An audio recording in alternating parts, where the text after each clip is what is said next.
Hello everybody, Backyard Bullion here. So today I have the grand tour, I suppose, of the mini group order which I unboxed yesterday. Now I say it's a mini group order, but it's still, what we've got here on the table is like 250 ounces worth of bullion silver, and then of course I unboxed the 10 kilos worth of silver shot, including some of these very, very cool looking ingots of shot, I suppose you could call them. These have just fused together during the shot producing process, I suppose. But those are incredibly pretty and very cool indeed.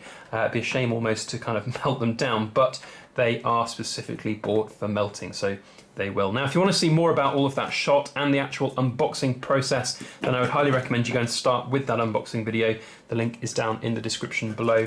But today I wanted to just do a little bit of a tour of what people have been buying, because there's a few indicators in here of things which are going to be incredibly popular when we do the epically huge group unboxing, which is going to be in probably about 4 or 5 weeks' time. It's going to be huge. It's going to be over 1,500 ounces, I have no doubt. It's by far and away going to be the biggest unboxing and group order that we've ever done. Part of the reason for that is 10-ounce Queen's Beasts. So just in this 1 week order alone, we have here 6 10-ounce Queen's Beasts, got 5 Griffins and 1 Dragon, and that is paling into insignificance compared with what the other week's worth of group orders. Certainly we've had one other week so far, and there's been 15 or 16, I think, 10-ounce silver coins ordered. So, you know, it's just going to be absolutely huge. I reckon we're going to have at least kind of 400 ounces worth of these 10-ounce silver Queen's Beast coins, which is pretty epic. And there's a reason for that, and that is because these are very, very hot coins at the moment. They are, first of all, beautiful, absolutely gorgeous. I mean, you cannot deny the absolute pure magnitude and beauty of these coins. They're just, well, I say coins, drinks coasters, because they're absolutely gorgeous. The detail on the size of this coin makes it absolutely amazing. And of course the radial lovely pattern on the back too is brilliant. And aside from all of that, we've got such huge kind of potential for growth of these coins, because you know, the earlier editions of the 2-ounce silvers and the 1/4 ounce golds and the 1-ounce gold, in fact, they've all sort of starting to shoot the moon almost. You know, you see the Queen's Beast Lion and it's sitting at a sort of 50-60% premium now. I don't know whether all of them will get to that kind of level, but at the same time they are very, very pretty. They look awesome, and they've got this huge kind of buzz about them at the moment. There's a lot of people picking them up.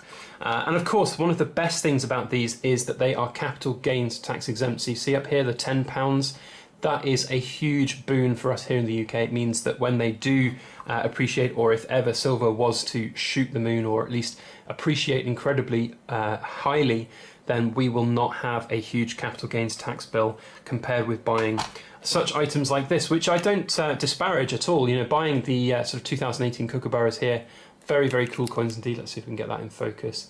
They are lovely coins in their own rights, but they do not come as capital gains exempt. So if you make a killing on these, if you stack hundreds and hundreds of ounces of these, you will be paying lots of capital gains tax bills as well.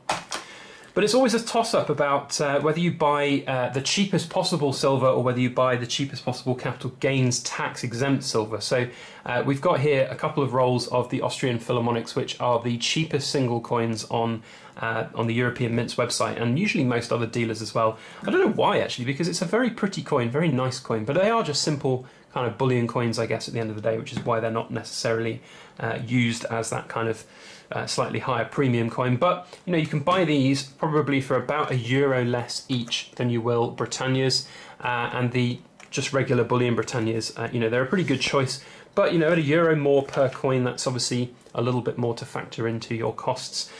But I like to think of it as, if you've got plans to have quite a significant stack over time, you're better off buying the capital gains tax exempt stuff like these, simply because if you tip over into that capital gains kind of threshold, and let's be honest, it's not the end of the world if you do, because you can always pick and choose when to sell things, but if you were to do that, you maybe lose more on the capital gains tax bill than you would by saving a couple of euros per coin down here at the bottom end.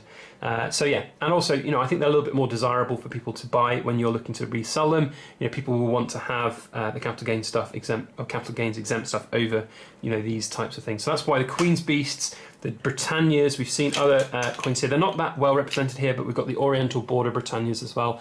They are slightly better represented in week 2, and I have no doubt that they will be coming up over the next couple of weeks as well. But having said that, you know, previous group orders, they've been incredibly popular and ordered quite in bulk, so maybe people have got their fill of them already, but I still think that that's an incredible pick for 2018. Now similarly with the 10-ounce Queen's Beast coins, we have 2-ounce Queen's Beast coins here as well. Sorry, I just got distracted by this tiny little bead of silver shot which is rolling around. You'd be surprised how much of this stuff we find in the backyard bullion household. Just, you know, it's not the easiest stuff to keep track of, and sometimes it rolls around my workbench and onto the floor and finds itself into our carpets. But I get distracted. 2-ounce Queen's Beast coins. Yes, so there's a lot of 2-ounce Queen's Beast coins being ordered as well.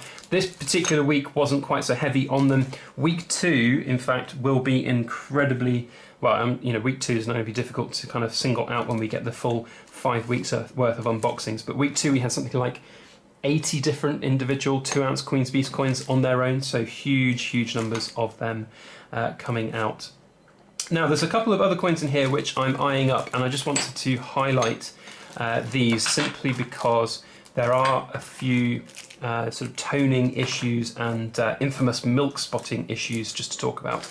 So a lot of people who order bullion from these kind of sites, you need to understand that a lot of the time these are just, you know, it's just bullion. And I've talked about this before about the excuse on their websites, and you can see here this Canadian maple leaf with a big old chunky milk stain on the top left. If we can get that to focus, there you go. Just under the C around this, in fact it's all around the rim of the coin. You know, not particularly great stuff there. So 2017 coin. You know, a lot of these types of coins, sadly they will come with these types of imperfections, and the Canadian coins are definitely ones to think about for that. We've got here a slightly older one from 1988, and I have to say for a 1988 coin this is actually pretty good nick. We've got hardly any milk spotting. We've got a bit of toning that's come on it, and that's fine. I would, you know, say that obviously this is not a new coin. This is a coin which the European Mint has sort of sourced to sell, and it's, you know, toned. That's just the way it goes. This one again, 2002, and it's got some toning on it. Personally, I don't mind toning. I think toning adds character to a coin, but for some of you out there who are looking for pristine versions of coins, and you can see a big toning spot there, you know, that is not necessarily going to be the right place to buy these coins.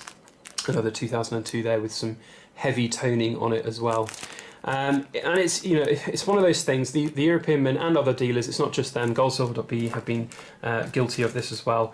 You know, a lot of the time these coins will just be sadly stored in these little plastic bags in a big box. They won't have, you know, silicons, balls and strips and moisture strips and things like that. It's not practical to look after each and every single coin when you've got thousands and thousands. Look at the milk spots all around that. You know, and of course with the Canadian coins, you know, the plastic bags that these are stored in, perhaps those have had a factor to play in this. So that would be my advice to people if you are looking at sort of, you know, doing a date run of coins and you're expecting them to be absolute pristine, perfect condition coins, then ordering from dealers like the European Mint and goldsilver.be is probably not the best idea to be doing that, because you probably will not be getting a perfect pristine coin. You will want to try and buy from, I don't know, collectors or specialist numismatic companies that have sourced the perfect examples of coin, and you will of course be paying quite a lot more for a perfect example of a coin than that. So that is my kind of heed of advice, I suppose, my bit of advice for this. You know, it's funny that it's all on these Canadian coins. You do see sort of backdated other, is this a backdated one? I can't tell. No, it's 2018. You know, you do see it on some other types of coins, the other backdated versions of coins, but ultimately it does seem to be the kind of Canadian coins which suffer the worst. But again, like you've got here like a 1988 maple leaf here. This one is actually in very good condition. Absolutely perfect, almost, I would say. It's hard to see through the bag, but that one looks absolutely fine. So it's a bit of a lottery. Sometimes you get it good, sometimes it's not so good. But that's not necessarily the European Mint's fault. That's just how the coins have been sourced and what they look like when they were sourced. Now, one thing which we've seen again picked up here are these little 10th ounce platinum coins. These definitely are popular. I do believe that the European Mint only has a certain limited quantity of these left. So if people are wanting to dabble into platinum and they want to just pick up you know, a 10th ounce of platinum, then do get in touch for the forthcoming orders, because I know there's a limited supply of these left. So do make sure you get in touch if you want to do so. What else have we got? There's not a great deal of variety in this one, and that's something to think about and talk about as well. You know, goldsilver.b, the last order that we did with them, there was 98 different individual coins, and goldsilver.b are very good in that respect. They have a huge range of coins, huge variety of coins.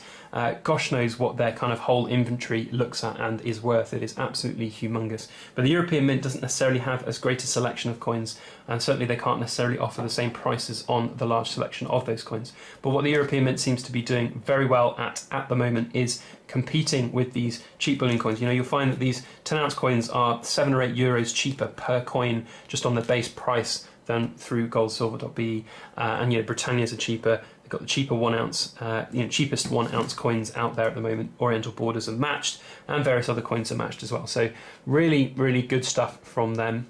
And generally, I think it's going to be growing and putting more effort into getting that kind of variety of stock so that it can compete more with goldsilver.be. I know the owner of the European Mint is very keen to become that kind of, you know, basically the biggest and best bullion dealer in Europe, and that's his goal, and that's what he wants to achieve, and that's very commendable, and he's doing all the right things to help get us there. So there we go, week one, just in one pile alone, 250 ounces plus the 320 odd ounces of silver shot that's in this giant Le Creuset pot of mine here. I could play with this silver shot all day. It's absolutely mesmerising. Yeah, big order from week one. Lots more to come in the future. If you'd like to see that 1,500, I'm going to guess an estimate of 1,500 ounces. I'd love to know what you guys think over on the Silver Forum. Or just down here, guess how many ounces you think this giant group order is going to be in about a month's time. But if you want to see that, please hit the subscribe button, hit the like button if you like this video and you'd like to see more unboxings like this. Do comment down below what you think about the purchases people have made here. It'd be very intriguing to find out what you think and whether or not they were good purchases at this time.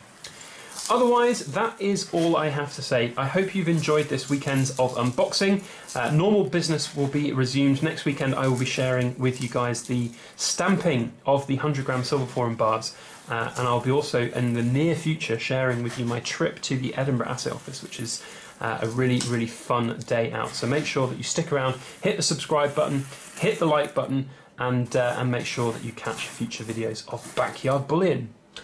Otherwise, that is all I have to say. Thank you so much for watching. Please make sure that you like, share, comment, and subscribe for more.